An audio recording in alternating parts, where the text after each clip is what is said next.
George W. Bush is gradually becoming a non-person. The Wall Street Journal editorial page had a story about, it was basically pleading President Obama not to raise taxes. And in doing this, they accompanied the article with a chart which showed what they consider some important historical lessons from two-term presidents. Now look at the chart very closely here. If you look at it, it has the annual increase in real GDP for recent two-term presidents. So we have, of course, Ronald Reagan, and then we have Bill Clinton, and then it skips to President Obama's first term. What's missing from this graph, Lewis?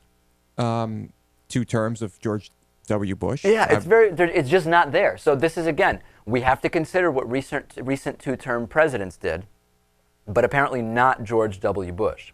Okay. So I said, well, let's add in the George W. Bush data. So Natan, let's put up the real graph, if we can, full screen and up on our screens, which shows the real numbers, including George W. Bush. And as you can see, if we average it out, Ronald Reagan, a mean 3.4% annual GDP growth, Bill Clinton, 3.88%, George W. Bush, 2%, and then President Obama, so far only 0.8%, taking into consideration, of course, that first year was completely the result of George W. Bush destroying the economy, and the 2.1% at the end has an asterisk because it is only through the first 9 months. So I can understand why they would want to keep it out, because George W. Bush was about half the real GDP growth per year as Ronald Reagan or Bill Clinton. But honestly, is it that bad? I mean, it's come on, just at least include. Do you think people really forgot about George W. Bush? It's very odd.